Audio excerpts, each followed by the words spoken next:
Hello, my gentle and of course very modern apes. I'm Erica gutsickgibbon, and this is a channel where we explore scientific topics like biological anthropology, paleontology generally, zoology, primatology, etc., and we look at them very frequently under the lens of debunking pseudoscience. It's young earth creationism a lot of the time, I will warn you. Today, I did my weekly check-in with the Answers in Genesis YouTube channel to see if they had published anything funny this week, and they have. Arriving on the Answers in Genesis landing page always gives me a chuckle because we've got like the League of Extraordinary Goobers up here all looming and staring us down with Ken Ham in his most simian form at the forefront.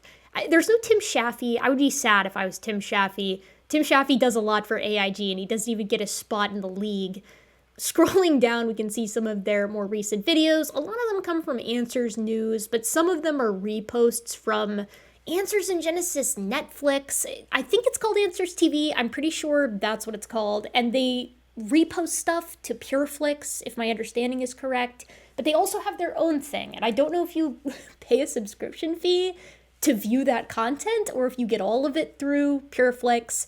These are the questions that keep me up at night. But the video that we're going to be watching today, the video we're going to be covering, as tantalizing as all of these other videos are, such as Life Before Humans, a video about Joe Biden, and a video that's going to get me demonetized, we're going to be covering this one. The one with the picture of the Piltdown Man in the thumbnail, titled Exposing the Absurd Lack of Scientific Evidence for Evolution.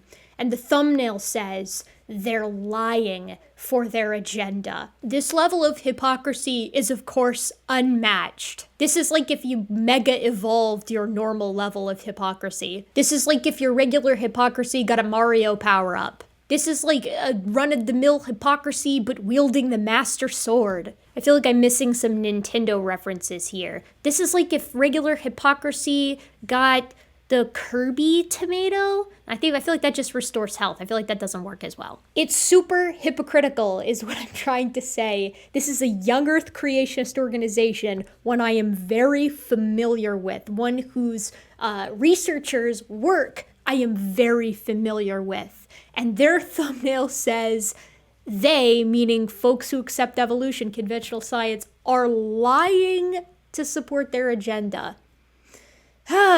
Frequent visitors to my channel will know that I try really hard to not accuse people of dishonesty when it could potentially just be incompetence. I do my best to assume good faith in young earth creationists, even when sometimes I feel they don't deserve it. Answers in Genesis Canada branch, hosted by Calvin here, seems to have no such reservations.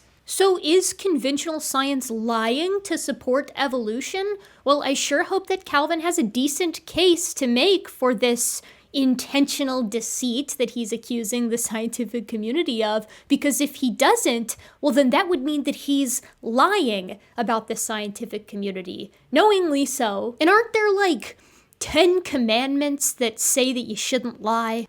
Damn, look, it's right there. Number 9. Thou shalt not bear false witness against thy neighbor. Well, let's see if he can make his argument then, shall we? From its inception, the scientific proofs offered to support human evolution have been riddled with holes. From its inception, huh? I'm sure we're gonna get some nice validation of this claim, right guys? We always do. In fact, just like the dubious sideshow examples touted by circus shysters, many of the earliest proofs were fraudulent. And modern research shows that many proofs were driven by scientific ignorance and evolutionary interpretations. What a loaded sentence there, Calvin. Yeah, I actually think that modern physics is actually quite tainted by relativity-based interpretation. However, the Bible is clear that many people attempt to deny the God of Scripture because of their unrighteousness, as a way to avoid personal judgment for their sin. The you don't agree with my interpretation of a particular religion because you just want to sin is such a cop-out of an argument, in my opinion. But it's also really funny to me that this idea is being placed on, like, egghead scientists, a notoriously hedonistic bunch, of course. At my lab, after we get done doing our evolution for the day, we all go out onto the streets and just engage in all kinds of debauchery. parking illegally, hunting for salamanders on the edge of private property, and committing what is possibly the only sin in science, watching and enjoying scientifically inaccurate movies, the most recent of which, for me, this is my confession, was 65 with Adam Driver. It actually wasn't good at all. It really sucked, and the inaccuracy did actually take me out of it a little bit, but I still went home and said 3 Hail Darwins just to be on the safe side. Obviously, people who accept evolution in the ancient age of the earth aren't doing so because they want to sin. What do you do with the theistic evolutionists under that argument, right? Like, they're just religious folks, in many cases Christians, and they just do accept evolution in the ancient age of the earth because it's true. Are they doing that because they want to sin? No, they have the same belief system as you, Calvin. They just disagree on interpretations of Genesis and accept science. This is why the theistic evolutionists get left out of the conversation so frequently with young Earth creationists, because they are simply like an electric type going up against a ground type in Pokemon. Their moves have no effect on the powerful theistic evolutionists. In essence, many are willing to believe a lie rather than the truth if it suits their purpose. They become compliant with error and are willing to be deceived. All right, is my nose bleeding? Because that level of hypocrisy might have just done psychic damage to me. I'm deliberately using the word hypocrisy here instead of irony, even though hypocrisy is a type of irony, because I think Calvin knows what he's doing, accusing the scientific community of being a liar while potentially lying. Perhaps it's like the saying often attributed to P.T. Barnum says, "There's a sucker born every minute." Suckers aren't born, they're made through deception and indoctrination. So again, let me know if I start pouring blood out of my nose and ears and eyes and mouth. Take Neanderthals, for example. So the format of this, in case you couldn't tell, is going to be Calvin walking us through the hominin fossil record, at least some of it. He's going to preferentially go over some of the hominin fossil record, and he's also going to go over known hoaxes in paleoanthropology, ostensibly to cast doubt on the entire field. Don't worry though, we'll correct him. In 1856, workmen digging in a cave in the Neander Valley, near Dusseldorf in Germany, discovered a fossilized skull cap, 2 femurs, and bone fragments. Examined by one Professor Schaffhausen, a professional anatomist, he concluded that they were fully human. You'll notice that whenever young Earth creationists talk about something being fully human, they don't actually describe what categorizes a fully human. Do they mean something that's within genus Homo? Do they mean something that's in Homo sapiens? Neanderthals would obviously fall into the former, but not the latter. They are members of genus Homo, but they're a different species from Homo sapiens. Now, I think for the purposes of today's video, because we're dealing with topics like deception, we're going to want to look at sources that are super easy to find, super simple with regard to fact-checking, things that Calvin would have to stumble across if he were investigating this topic with a cursory Google search while scripting. Because I'm not under the delusion that the Answers in Genesis Canada branch is combing through the primary literature when they're doing these little debunk videos. I think they're probably looking up summaries on things like Wikipedia and then kind of putting their own spin on those facts. As a result, I think it would be prudent for us to look at where they're probably getting their information from to see if they're at least brushing shoulders with the facts. So here in the background is the Wikipedia page, which is where I'm sure Calvin is pulling at least some of his information for Neanderthal 1, which is one of the first Neanderthal fossils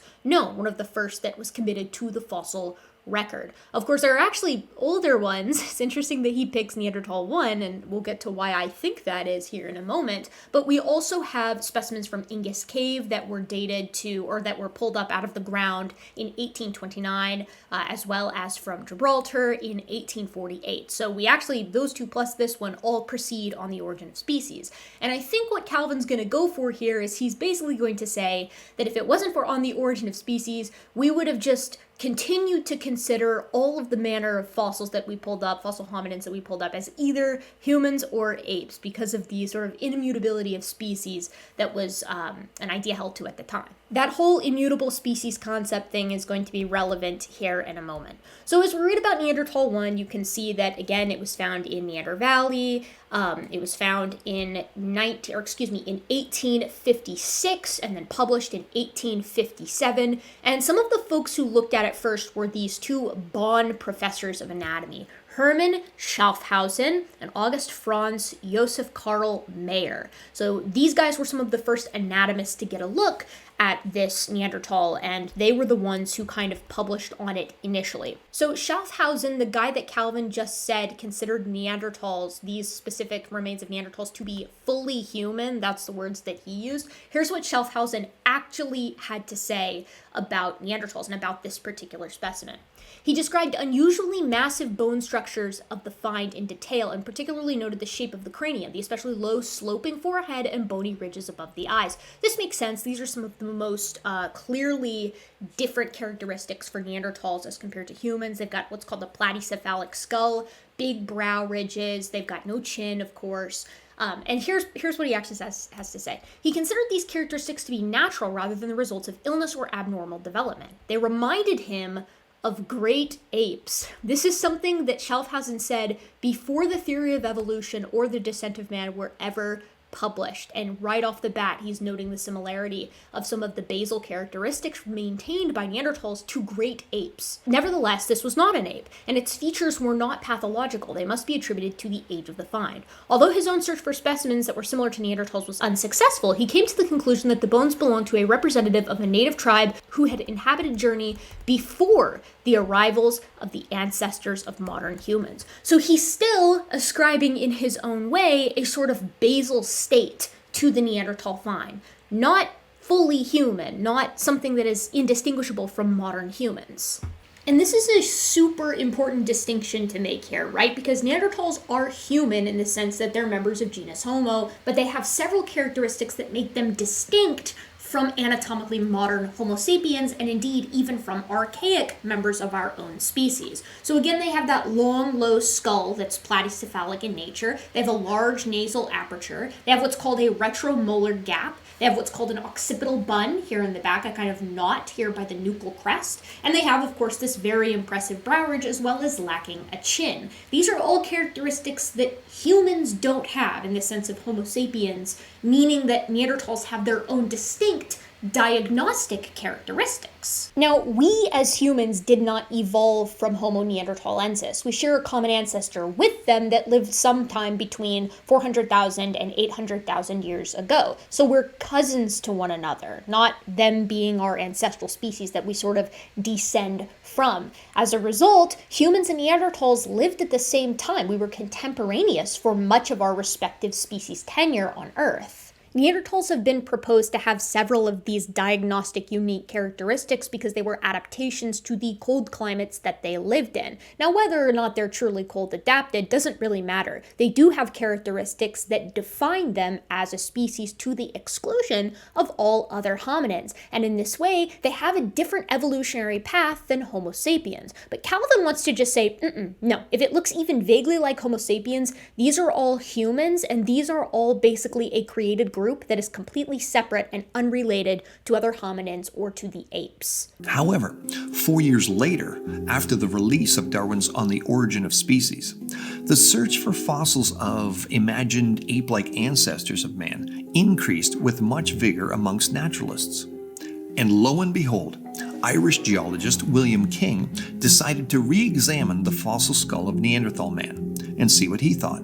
So you can see here the spin that Calvin's putting on the history here. He's basically saying that if it weren't for the release of On the Origin of Species, people wouldn't have thought that a lot of these Neanderthal fossils, and indeed basal hominins that would come to be found later on in time, were sort of precursors to humans. They would have just accepted at face value that these were people, just like modern humans were. But this is also not true. Going back to Neanderthal 1, the fossil that was found in the Neander Valley, if you control F on this page for diluvian, which is a term used for the Great Noachian Deluge, you can see that a lot of the early folks who considered Neanderthals or came across their remains considered them to be an earlier version of humanity that existed before the flood, something that was categorically more primitive, even if it wasn't under the lens of evolution. We can see this here with Neanderthal 1, we can see it with Angus 2, when you control F for diluvian, you see recognizing their old age, he associated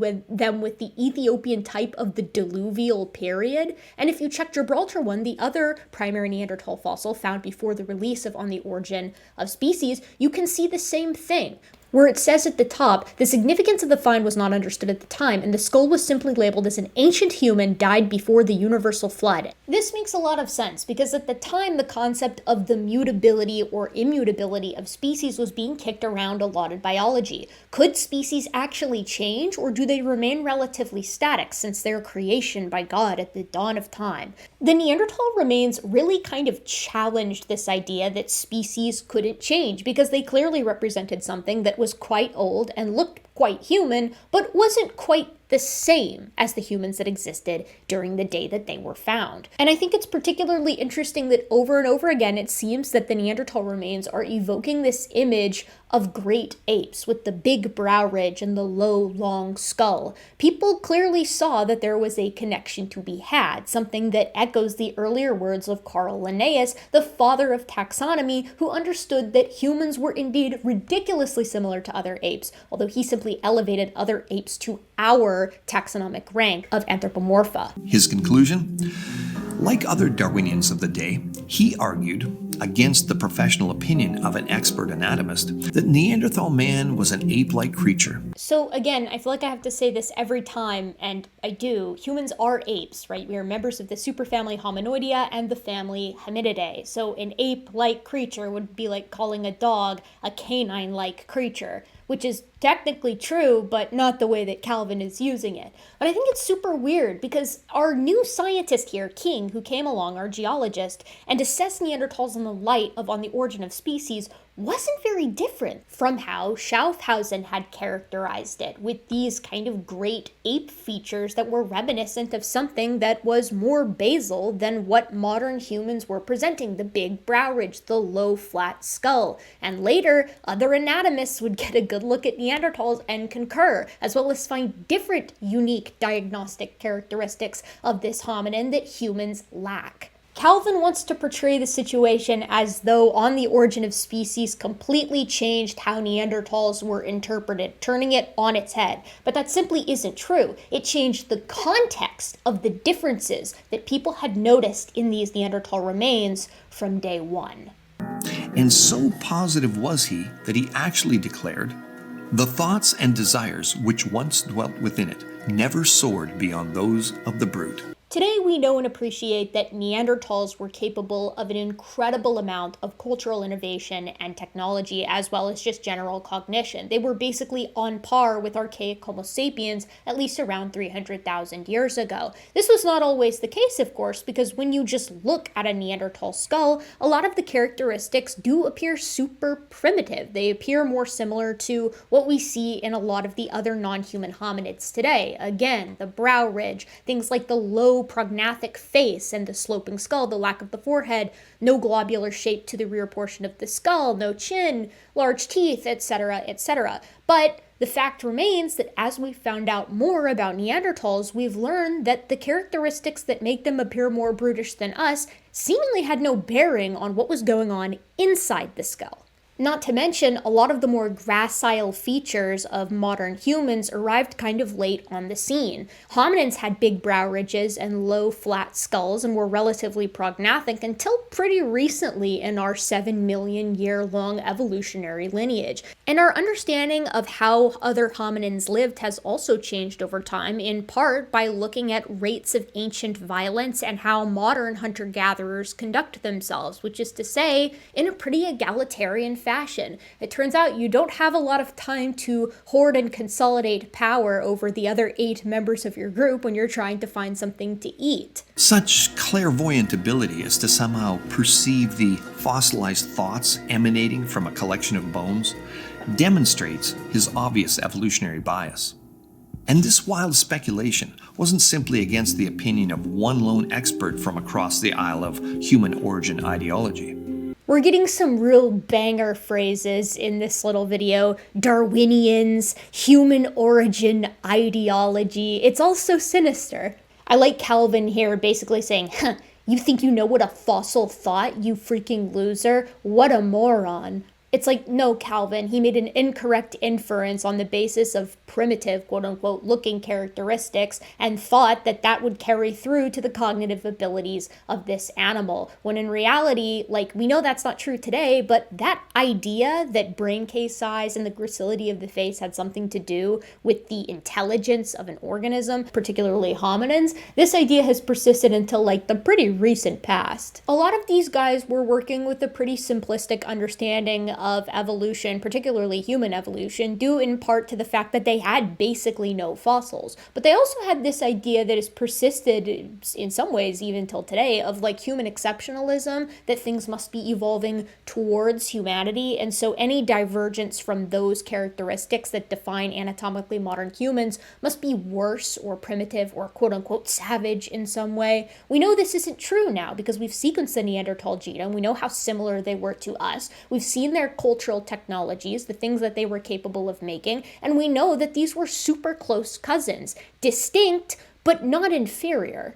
But Calvin looks at these guys and he's like, can you believe these old dudes from almost 200 years ago had opinions that are not only wrong today, but also formulated under a very particular social lens of white Western exceptionalism? I mean, it was the 1850s, Calvin. You know what places like America were doing at this time period prior to the release of On the Origin of Species, how they were treating people that they deemed inferior without using evolutionary theory to justify themselves. Slavery. They were doing slavery and they were gearing up to fight a full-on civil war about it. This is the frame of mind that a lot of Western scientists were in when they were assessing some of these closely related hominins, that anything that diverged from the archetypal European skull, European male skull, I guess I should say, was somehow inferior or less than. And like, I just want to head some race realists who are inevitably going to show up in my comments section off at the past. Like, yes, a lot of people at this time period were pretty dang racist. They were a product of their time, yes, but I think this blinded them in many ways because they saw minute differences in anatomically modern humans that were from different races, quote unquote,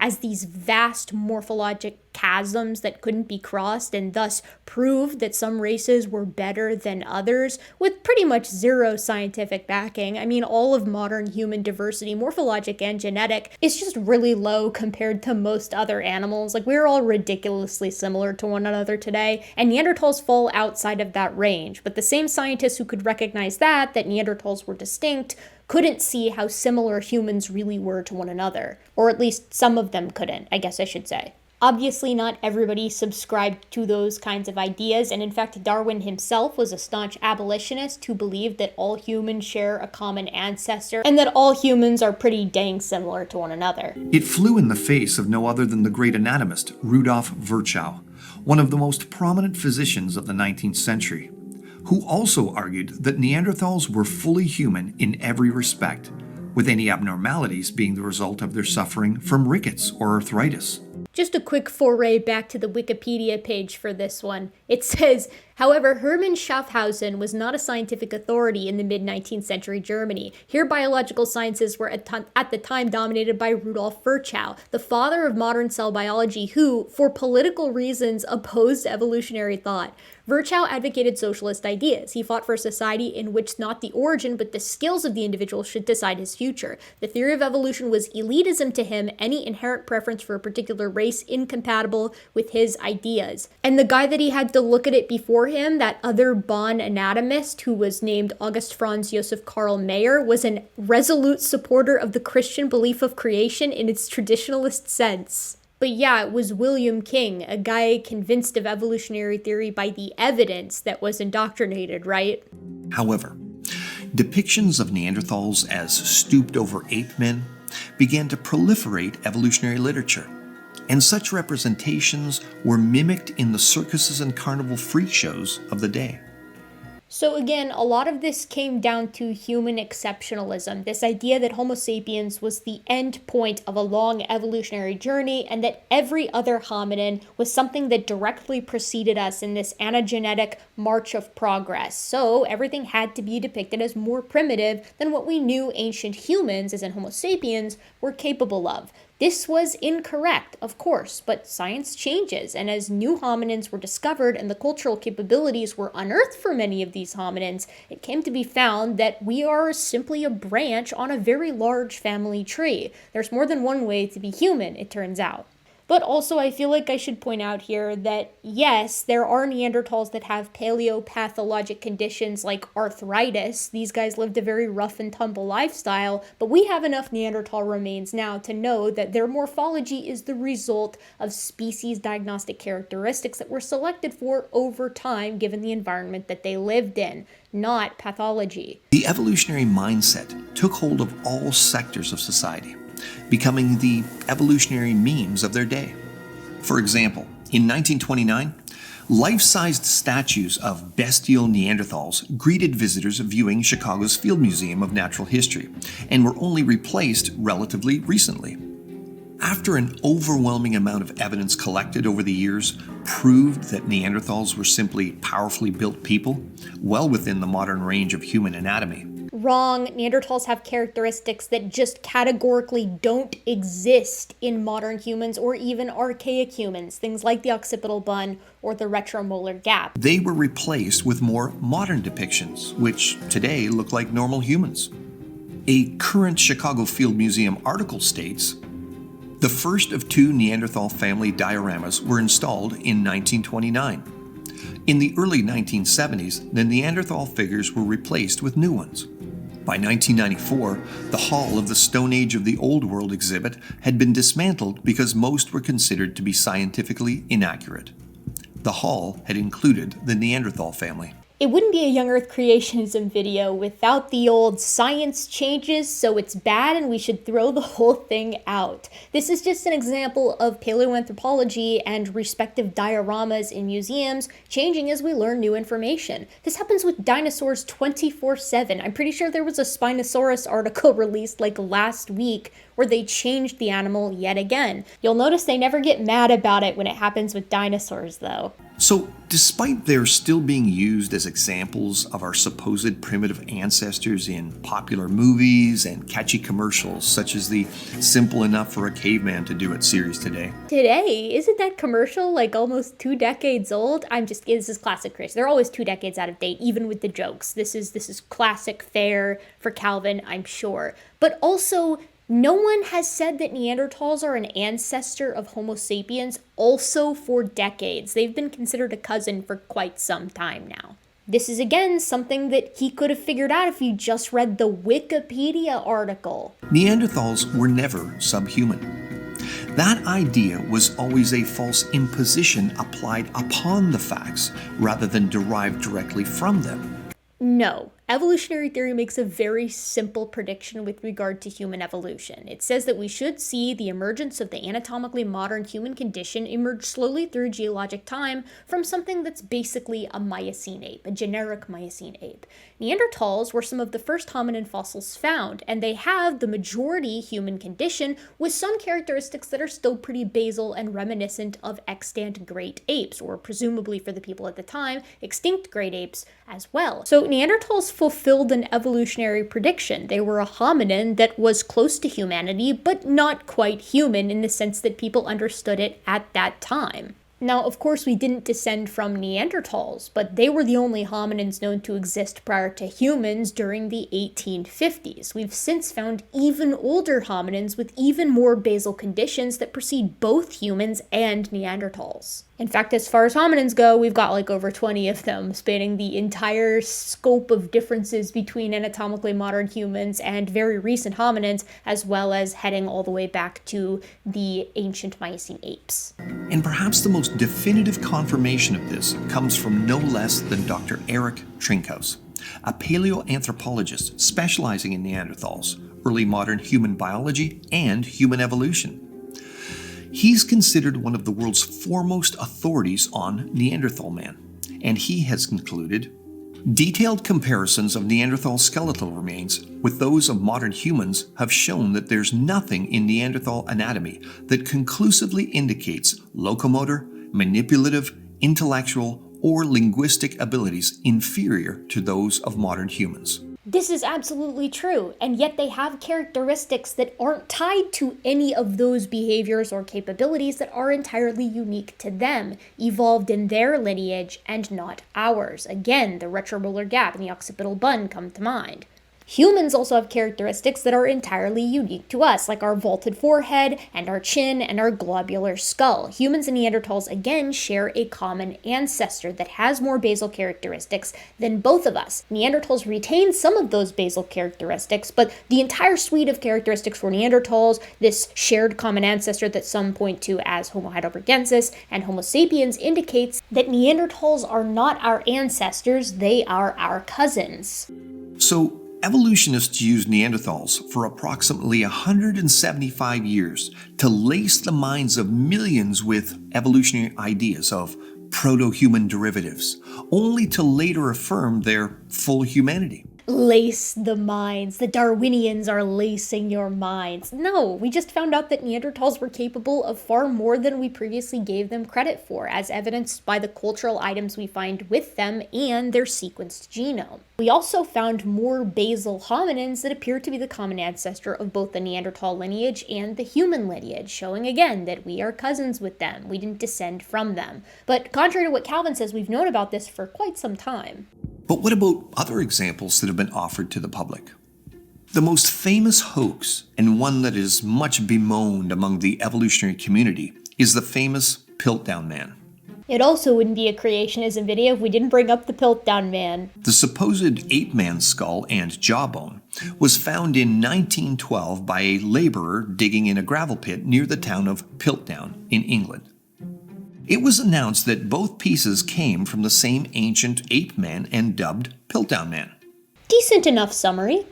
For 40 years, this supposed proof of human evolution was displayed in museum exhibits and textbooks as proof positive that human beings had descended from ape-like ancestors. Not just Piltdown Man though, Calvin. You seem to be forgetting about the Trinil specimens, the Homo erectus material coming from out east in Indonesia. The ones that didn't turn out to be hoaxes. With hand-drawn, supposed scientific images of what the creature must have looked like, all with amazing similarity to how the freak show missing links were portrayed, described, and depicted by their promotional artists as well. So again, creationists never have an issue with paleo art when it's done for dinosaurs or other Cenozoic mammals. Only after 4 decades was the evidence re-examined and revealed as a fraud.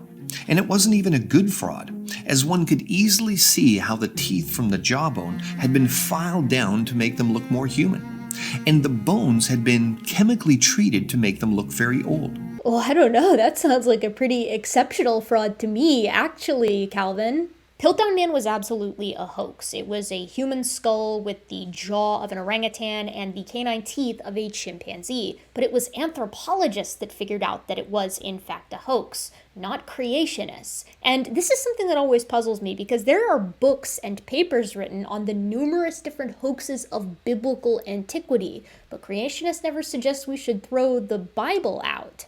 Personally, I think the Piltdown hoax was in the end quite good for paleoanthropology. It forced us to look with increased scrutiny at every new subsequent fossil find so that we're really sure that what we have is what we have. It was simply a combination of an old human skull and a modern ape jawbone stuck together. At least he got it right that it was an ape jaw. Robert Sepper can't even nail that one down.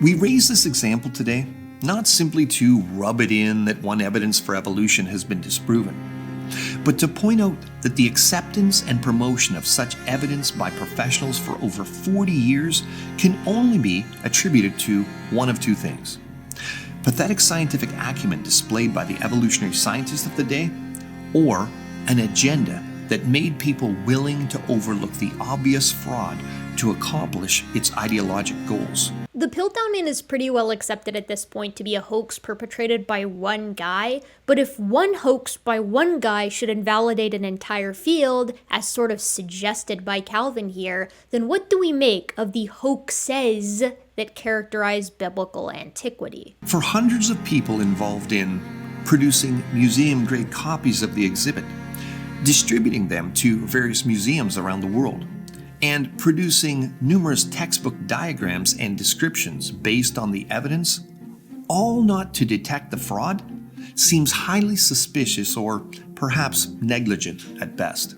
So many of the drawings were made off of the replicas, and the replicas could not capture the artificially stained bone or the file marks. The Piltdown Man was kept under pretty tight lock and key by the primary perpetrator, but this is the exact opposite of how fossils are kept and utilized today. I've seen some of the most famous hominin fossils myself, and I'm just a PhD student. These days, it's very difficult to perpetuate a fraud simply because so many people can get eyes on the specimens. Now, just 5 years later, a Nebraskan rancher found what he thought was a special kind of tooth on his farm. And an evolutionist paleontologist friend of his was excited at the prospect that it might be from an ape man. First of all, drink for Nebraska Man. This is another classic trope in a creationist video. We typically don't talk very much about Nebraska Man because it's a pretty open and shut case. Essentially, people dug up this tooth in a ranch in America, they looked at it, it had some striking similarities to human molars, and so they extrapolated upon that on the roots and the surface morphology aside from the occlusal surface that this thing might belong to a hominid. As they further investigated and excavated the site, however, they kept finding more and more peccary materials and no hominid materials. All of the teeth were found to be connected to peccary jaws, a peccary mandible, and so they basically came to the conclusion that no, this is just a super worn peccary tooth, not one that belonged to a human relative. So what's interesting to me, though, is that when this tooth was found, folks were pretty quick to be open to the idea that this was potentially from a hominid. Whereas just a few years later, in the mid-1920s, right around 1925, we dug up the Tong child in South Africa, a member of Australopithecus africanus and the first Australopith known to enter the fossil record. The Tong child is known from considerably more material right off the bat, and yet people were more skeptical of the Tong child's inclusion in the human lineage. I wonder why. Surely it didn't have anything to do with where the Tong child was found here in the 1920s, being in South Africa versus Nebraska Man's America, or the Piltdown Man's UK, now that I think about it. In fact, one of the other hominins that had a hard time getting initial acceptance was Homo erectus, which was discovered in Indonesia. There is a bit of a trend going on here, isn't there? But I digress. This is a photo from the Nebraska Man Wikipedia page and is the photo that was used to argue for Nebraska Man, the Hesperopithecus tooth, being in the family of Hominidae, basically being a great ape or potentially even being in the human lineage. So here we have to the far left, we have a chimpanzee, then we have Hesperopithecus M2, so that's one of the actual teeth that was initially assigned to Hesperopithecus, so a Nebraska Man tooth.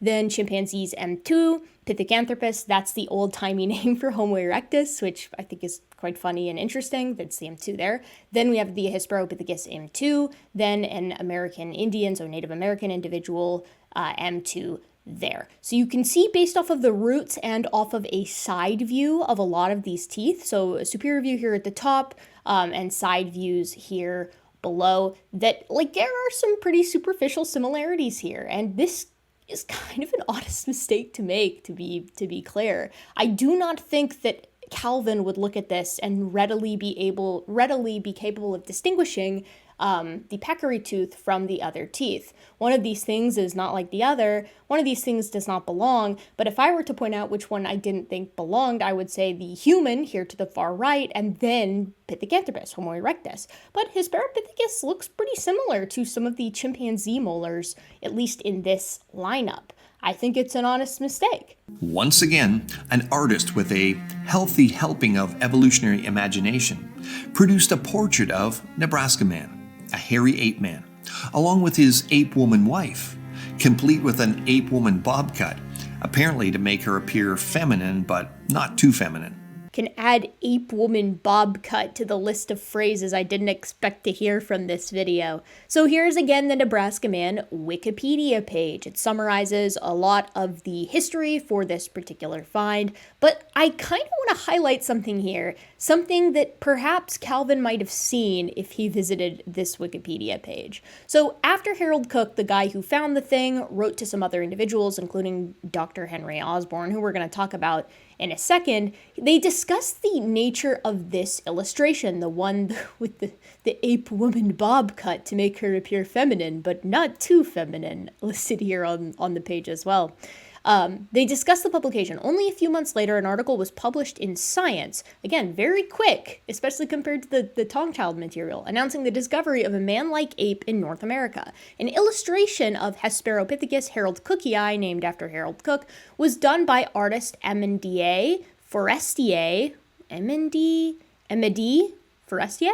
Maybe, who modeled the drawing on the proportions of Pithecanthropus, now Homo erectus, the Java ape man, for Illustrated London News. So someone who is not a paleontologist did this illustration, and they just modeled it after what we already knew about Homo erectus. It wasn't an entire, drawing basically built from the ground up on the basis of a simple tooth. Osborn was not impressed with the illustration, calling it a figment of the imagination of no scientific value and undoubtedly inaccurate. This is the evolutionists talking here, Calvin. They didn't like the drawing either, but it's weird that you guys always leave that part out. This seems like in a very short Wikipedia article, quite difficult to miss. Several years later, scientists confirmed that the tooth had come from a type of pig. The whole fiasco had nothing to do with apes or people. It had everything to do with evolutionary presuppositions that drove false conclusions, all based on laughably flimsy evidence. I actually do think the quick acceptance of Nebraska Man, the quick publication, the quick work done on it, had something to do with some kinds of preconceptions, but I don't think they're the same kind that Calvin thinks were involved. One of the big names on this thing was Henry Fairfield Osborn, who's an American paleontologist, geologist, and eugenics advocate. In fact, he was a co-founder of the American Eugenics Society. I want to take a look at what he thinks about evolution to see if we can figure something out about why he was so in favor of Nebraska Man. He was a perpetrator of this idea called the Dawn Man theory. Dawn Man is what the word Eoanthropus means, and Eoanthropus was the name assigned to the Piltdown Man. So his theory was founded on the discovery of the Piltdown Man, and he maintained that Piltdown Man sprang from a common ancestor with apes during the Oligocene period, which he believed developed entirely separately during the Miocene, 16 million years ago. Therefore, he argued that all apes, Simia, following the pre-Darwinian classification of Linnaeus, had evolved entirely in parallel to the ancestors of man, or genus Homo. Osborn himself wrote, "We have all borne with the ape and monkey and ape hypothesis long enough, and we are glad to welcome this new idea of the aristocracy of man back to an even remote period than the beginning of the Stone Age." While believing in common ancestry between man and ape, Osborn denied that this ancestor was ape-like. The common ancestor between man and ape, Osborn always maintained, was more human than ape.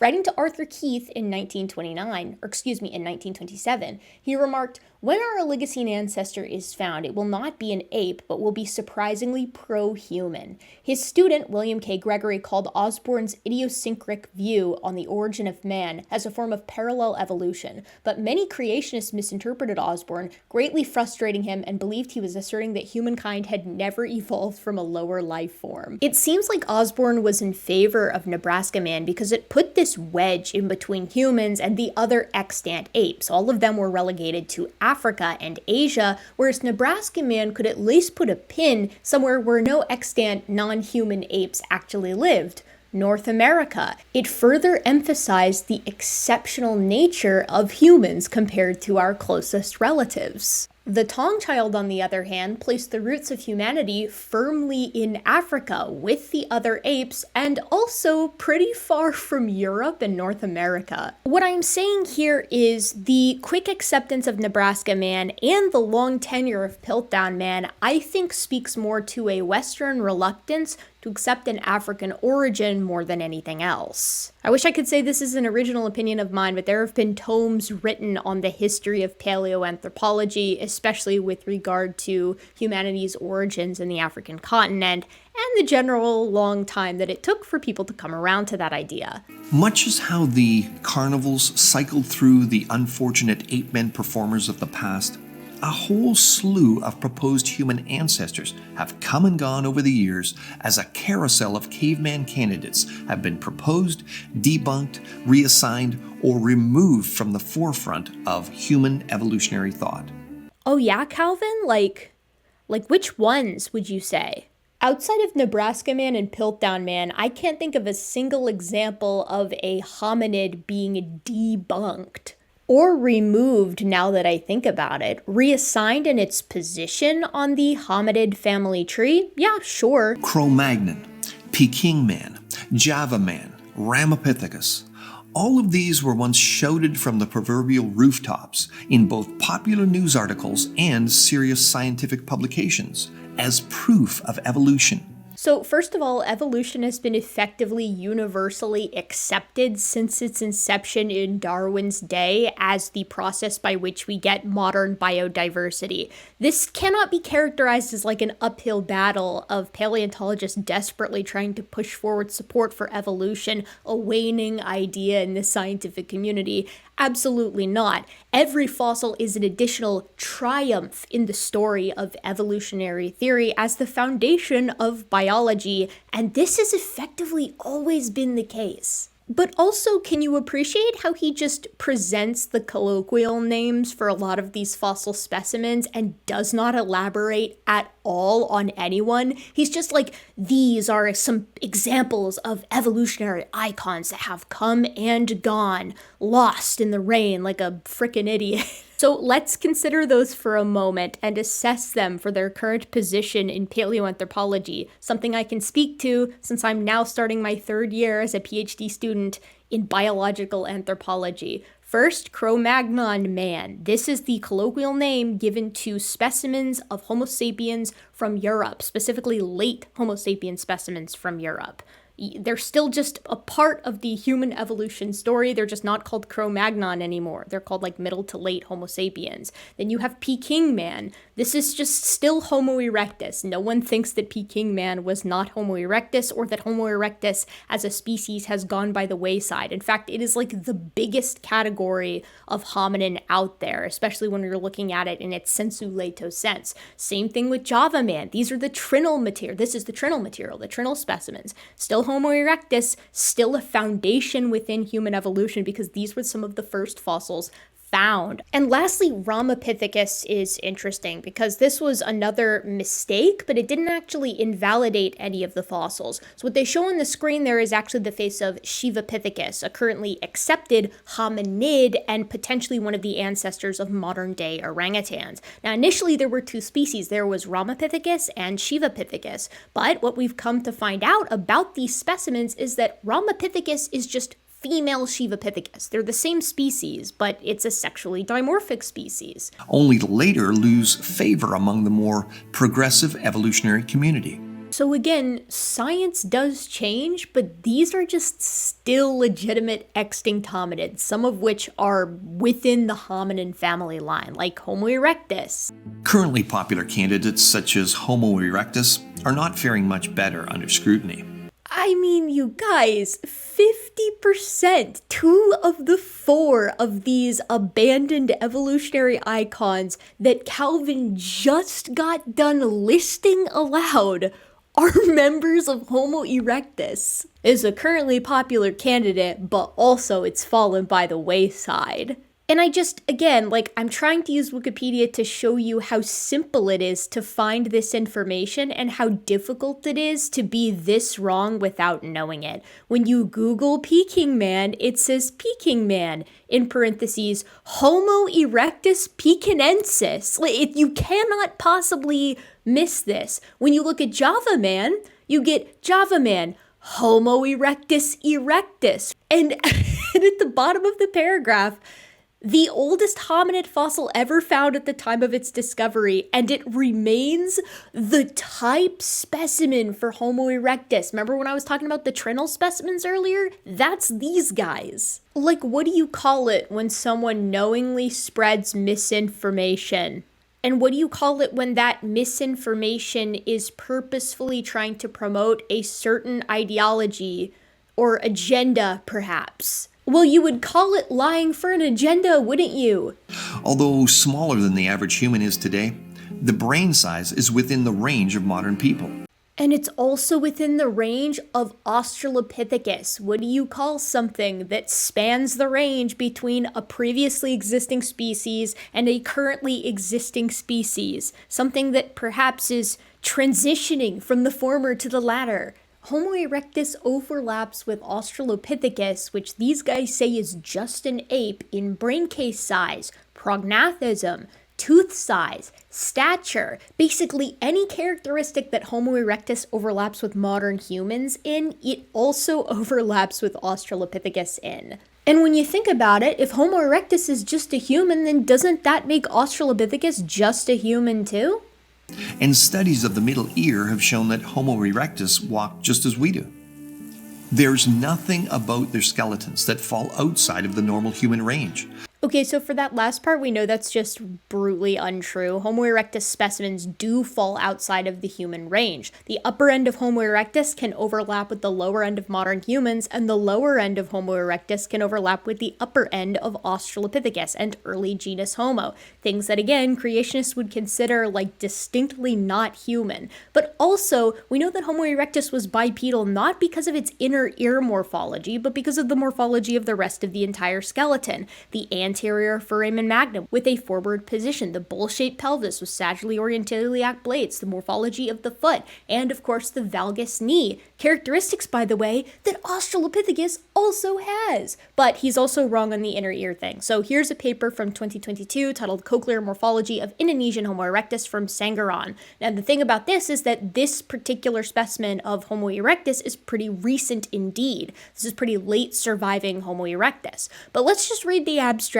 here, or a portion of the abstract here. Homo erectus is key for deciphering the origin of subsequent evolution of genus Homo. However, the characterization of this species is hindered by the existence of multiple variants in both mainland and insular Asia as a result of divergent chronogeographical evolutionary trends, genetic isolation, and interbreeding with other human species. Previous research has shown that cochlear morphology embeds taxonomic and phylogenetic information that may help infer phylogenetic relationships among hominin species. Here we describe the cochlear morphology, that's inner ear, of 2 Indonesian Homo erectus individuals, Sanggaran 2 and 4, and compare it with a sample of Australopiths, middle to late Pleistocene humans, and extant humans by means of linear measurements from both principal components, so that's a PCA, and canonical variates analysis performed on shape ratios. Our results indicate that Homo erectus display a mosaic morphology that combines plesiomorphic Australopith features such as chimp-like round cochlear cross-sections and low cochlear thickness with derived characters of later humans, a voluminous and long cochlea, possible related to hearing abilities consistent with more basal position of Homo erectus. Our results also denote substantial variation between two studied individuals, particularly in the length and radius of the first turn, as well as cross-sectional shape. So literally just wrong on this one, Calvin, but I guess I'll give you a small pass since this one I used the literature for instead of the Wikipedia article. The bar is low. And their remains have been found in the same strata near ordinary Homo sapiens. Clear evidence that they lived together. Homo erectus' tenure on the planet was 2 million years long, so this isn't very surprising, but it's also not a very good point. Dogs descend from wolves, and yet they both still exist, and sometimes even in the same places. However, just like wolves appear in the fossil record before dogs ever do, Homo erectus existed for hundreds of thousands of years before Homo sapiens ever comes on the scene, which it first does roughly 300,000 years ago in an archaic form. Given the range of heights, sizes, and features that we see among the fully human race today, they're not exactly anything to write your evolutionary thesis about. So not only is Homo erectus outside of the range of modern humans, but the range found within Homo erectus as a species exceeds the full variation we see in Homo sapiens and also chimpanzees. However, there's still one very popular contender often discussed, the famous fossil find called Lucy. Okay, so Calvin has discussed 4 icons that have gone by the wayside. Early Homo sapiens, a Miocene ape that is still very valid, and 2 specimens of Homo erectus, as compared to still existing icons, Homo erectus and Australopithecus afarensis, or Lucy. Lucy being the last popular icon. I think you missed a few there, Calvin. Like Sahelanthropus tudensis, Aurorantuganensis, Ardipithecus cadaba, Ardipithecus ramidus, Australopithecus anamensis, Australopithecus barrel-ghazali, Australopithecus garhi, Australopithecus diarmida, Australopithecus africanus, Australopithecus prometheus, Australopithecus sediba, Homo habilis, Homo rudolfensis, early versions of Homo erectus, which we sometimes call Homo georgicus and Homo ergaster, Homo heidelbergensis, Homo rhodesiensis, denisovans, Homo floresiensis, Homo naledi. I just think you might be missing a couple pieces of the puzzle. Australopithecus afarensis, popularly known as Lucy, is still the most well-known modern example of supposed human evolution today. She was once much touted as our supposed ancestor and uniquely named because of the Beatles song, Lucy in the Sky with Diamonds. It was playing when she was assembled by the team that found her in Ethiopia. I think it's fine to say Lucy is one of the most well-known examples. She's a pretty popular fossil specimen, but she's certainly not the only good fossil specimen that we have of genus Australopithecus. In fact, we have several that are significantly better. However, her star has faded. Oh, has it? Someone better tell the scientific community. I don't think they've caught word of that yet.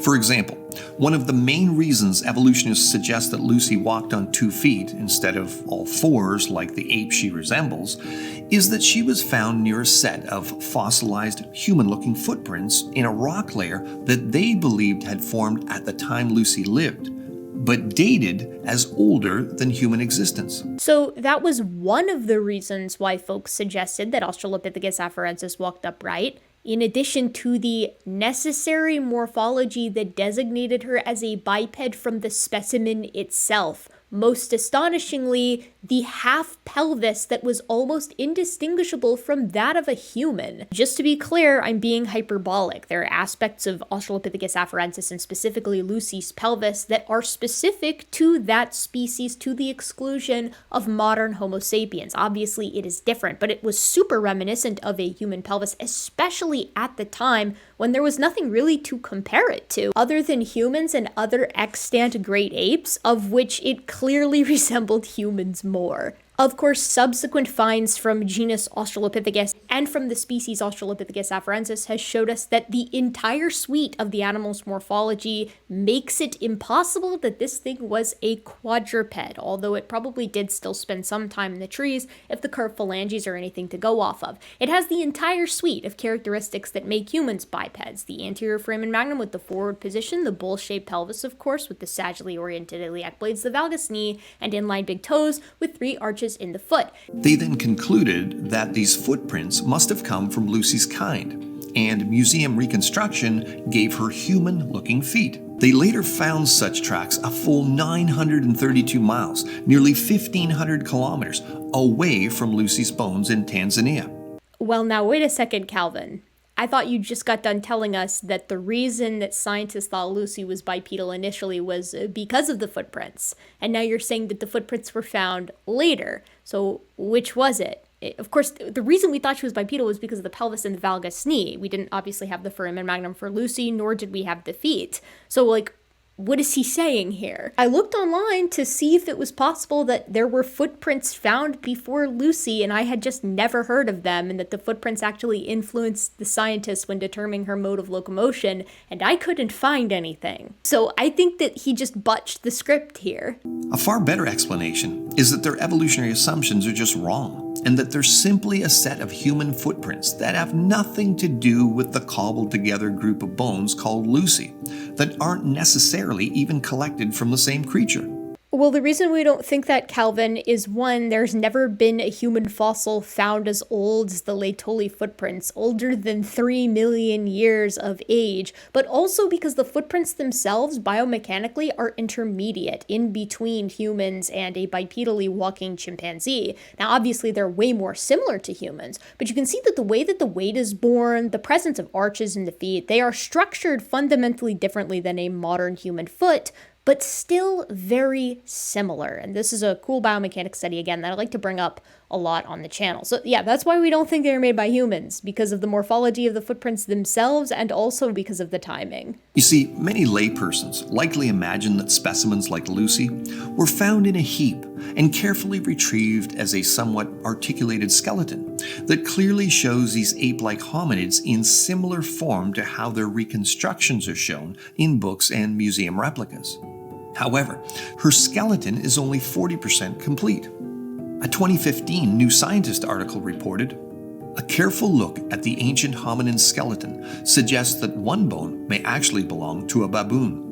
Don't let creationists convince you that finding fossils in full articulation would change their minds, because we have that in Australopithecus sediba, a ridiculously complete skeleton that creationists just never talk about really, because it does have articulated portions that show us that yes, it's an Australopith, and yes, it was also bipedal and looked very similar to Lucy in many ways. So they will not be convinced by articulated skeletons either. I also want to point out, as I like to try to do, that when it comes to the completeness of a skeleton, what's being reported is the full completeness of the skeleton based off of the number of skeletal elements. What creationists also never bring up is the fact that Lucy, like us, like all mammals, to my understanding, is bilaterally symmetric. So if you have one side, you have the other. You just simply mirror the image. So when you take that into consideration, we actually have significantly more than 40% of the skeleton and have a very good idea as to what this specimen looked like. But then again, we also have just a ton more specimens of Australopithecus, the genus, and thus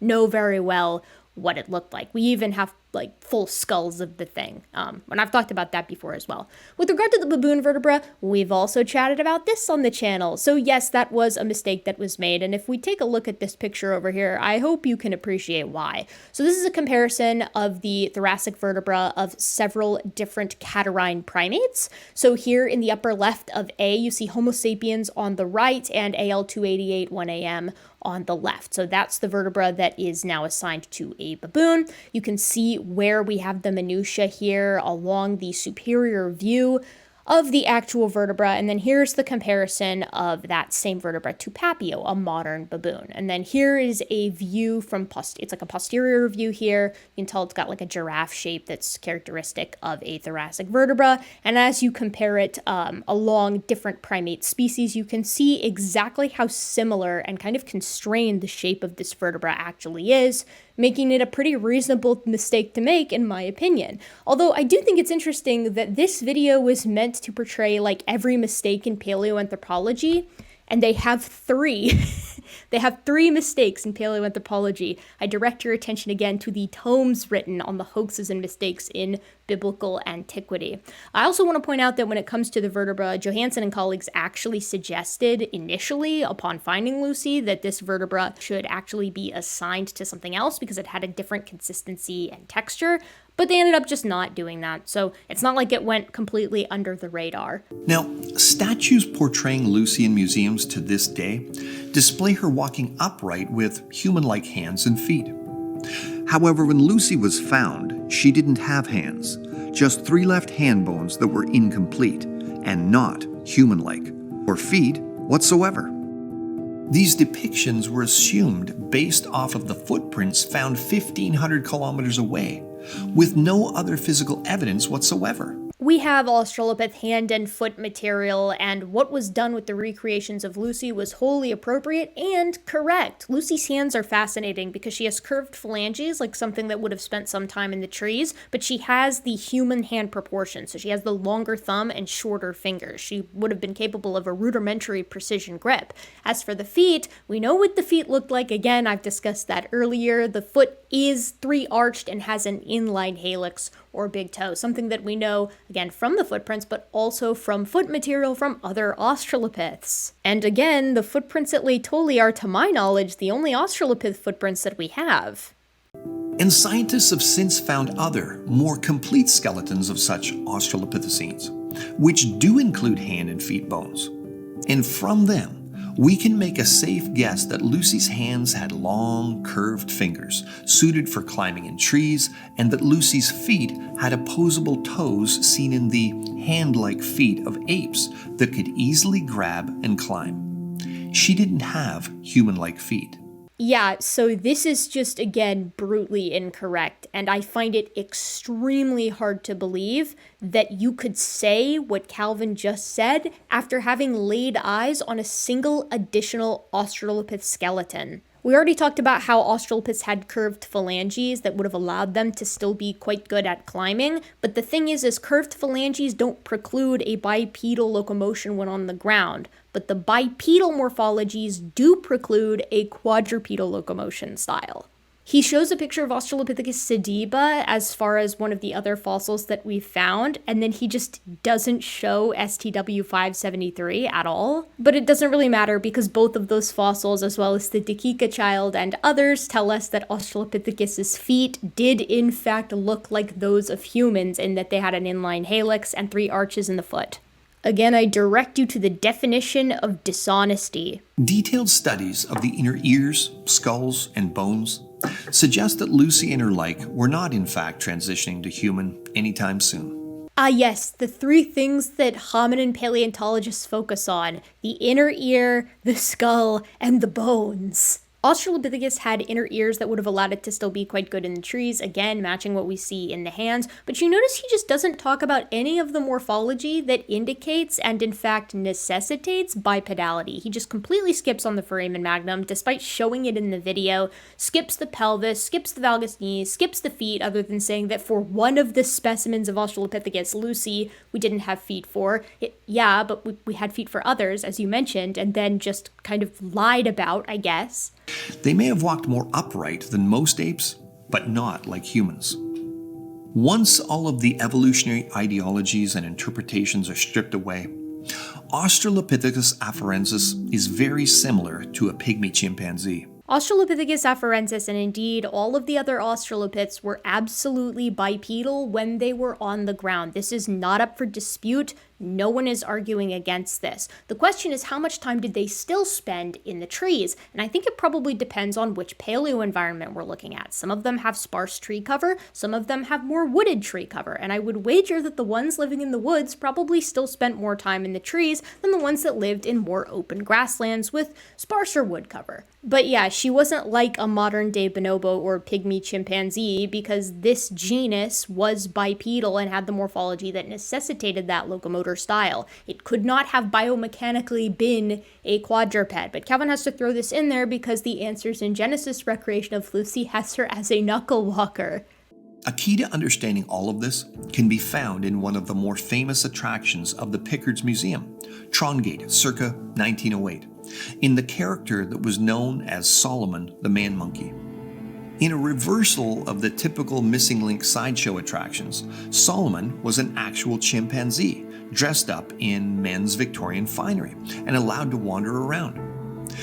People were amused at the absurdity of seeing an ape aping a man, and he too was touted as Darwin's missing link. In essence, these examples demonstrate both ends of the spectrum of man's attempts to provide evidence for human evolution. Yes, it is not surprising to me that a circus purported a chimpanzee dressed up as a human as if it were Darwin's missing link. Please show me where in the literature anybody actually said that. Naturalists have looked for the most human-looking ape fossils they can find, or conversely, the most ape-like human fossils possible. That's what they've found. It's kind of weird how that works, right? You make a prediction of what you would expect, and then you find that showing support for the idea on which you predicated the prediction on? Huh, strange. However, as Kipling said, "Oh, east is east and west is west, and never the twain shall meet." The fact is that Darwin's missing links are still missing because they never existed.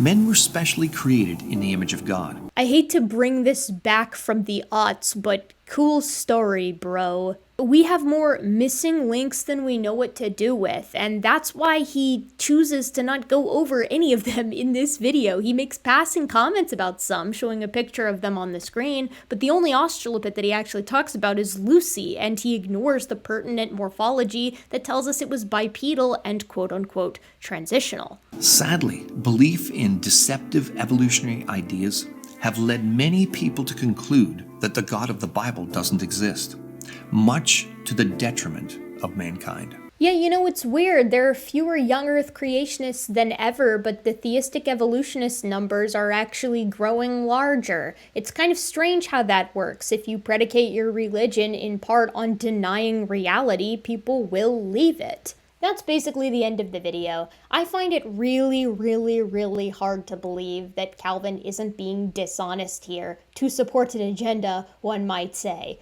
I think this video is a really great example as to why people are leaving young Earth creationism, though. They have to resort to lying about the scientific evidence and covering it up, which is a stark contrast to what Calvin actually recounts in the video. Examples of science finding mistakes or errors in their own body of work and copping to it, admitting to it, changing as the data changes, and it makes it stronger for it in the end. I guess it's good to know, though, that the best defense creationists have against the hominin fossil record is to just ignore it and obfuscate it entirely. Well, you guys, that's all I have to say about this one. If you like what I do, you can support me in free ways by liking, commenting, and subscribing. And if you want to do more than that, then you can trudge over to my Patreon and become a patron there. Other than that, I'll see you in the next one.